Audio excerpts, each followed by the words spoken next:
तो अब next topic हमारा है डिस्प्लेसमेंट रिएक्शन।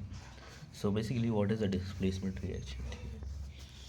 जैसे कि फॉर एग्जांपल के लिए एग्जांपल लेते हैं, this is iron plus copper SO4 that is aqueous gives FeSO4, ठीक है, aqueous plus copper sulphate.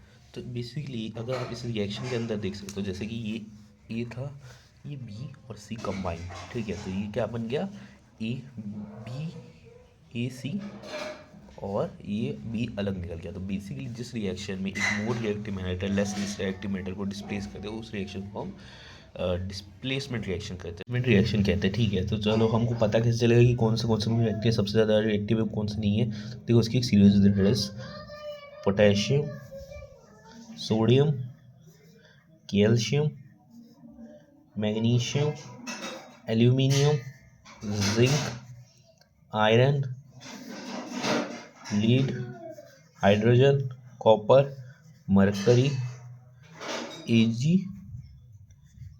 Eu, silver gold and last में प्लेटिनियम। बेसिकली ये जो सीरीज़ है ये आपको याद करनी है, ठीक है। इसमें जो ये इधर साइड वाले मेटल है, जो ये एरो की इस तरफ वाले, दे आर मोर रिएक्टिव, ठीक है। बेसिकली होता क्या है कि जब कोई भी एक रिएक्टिव मेटल ज़्यादा रिएक्टिव होता है तो दूसरे मेटल के उसके कंपोनेंट से रिएक्ट करके उसको डिस्प्लेस करता है। तो इस रिएक्शन को the reaction in which more reactive metal displaces less is called displacement reaction, ठीक है। तो अब भैया ये क्या है डिस्प्लेसमेंट? बेसिकली जब कोई भी एक सब्स्टिट्यूट, देखो कोई भी एक कंपाउंड है, वो जब उसके सब्स्टिट्यूट में से उसको रिप्लेस करके उसका सॉलिड या प्रेसिपिटेट निकाल देता है तो हम उसको डिस्प्लेसमेंट कहते हैं। अभी 10th लेवल में यही है और यही मेनली हमको याद करना है कि जो ये है, ठीक है। तो ये जो इधर ज़्यादा साइड वाले आ रहे हैं ये इनको इनके सब्स्टिट्यूट से रिप्लेस कर देंगे, ठीक है। कि जैसे कि पोटेशियम है, सोडियम को रिप्लेस कर देगा, मैग्नीशियम एल्यूमिनियम को रिप्लेस कर देगा, ये हम मरकरी कॉपर इन सबको रिप्लेस कर देगा। तो ये मोर रिएक्टिव मेटल, ठीक है, तो ये डिस्प्लेस हो जाता है, ठीक है, जैसे रिएक्टिविटी सीरीज, ठीक है। तो अब इसके बाद अपन, हाँ, इसके बाद अपन देखते हैं कौन सा अपना दूसरा रिएक्शन देख लेते हैं एक बार।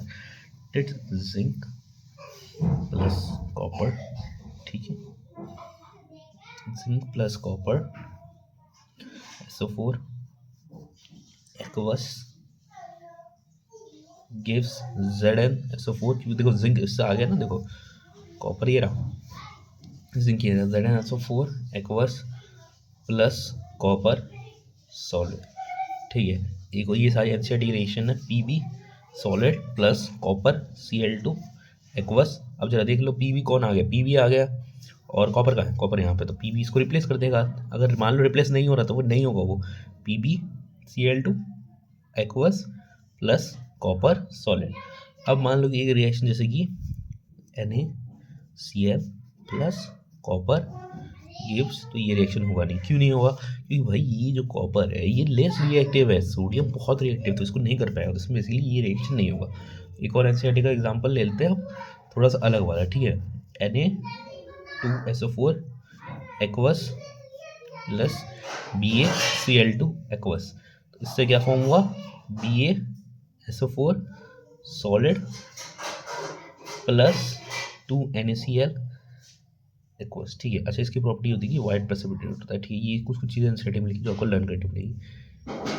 अच्छा, ये इस रिएक्शन क्या हुआ, अगर देखोगे तुम, ये ए मान लो बी और ये मान लो, देखो ये जो है दैट इज Na, मान लो उसको ए, ठीक है। सोडियम को मान लो तुम बी, बेरिलियम को मान लो तुम बी, ए की बात कर रहा हूँ मैं, इसको मान लो सी, क्लोरीन को मान लो तुम डी, तो ये है सी और डी। तो ये जब रिएक्शन होगी तब जो सी है वो बी के साथ के BC बन जाएगा और जो Na है वो ए के डी के साथ रिएक्ट कर ED बन जाएगा। तो इस रिएक्शन में जहाँ पे दोनों आपस में सब्सटेंस को इंटरचेंज कर लेते हैं, ठीक है, या दोनों ही आपस में एक दूसरे को चेंज कर लेते हैं, इस रिएक्शन को बेसिकली हम डबल डिस्प्लेसमेंट रिएक्शन कहते हैं, ठीक है। तो एक बार लिख लेते हैं इसको, the reaction in which the compounds exchange their their ions, जैसे कि ये है तो ये Na+ है और ये सोडियम 2- है ions. This reaction is called double displacement reaction. Double displacement reaction, देखो दो डिस्प्लेस हो रहा है ना, बी भी रिप्लेस हो गया, AD बन गया और CD भी बन गया, ठीक है। तो ये डबल डिस्प्लेसमेंट रिएक्शन कहलाता है, ठीक है।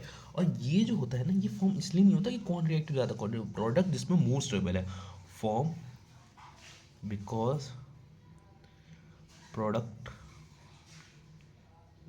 Are more stable.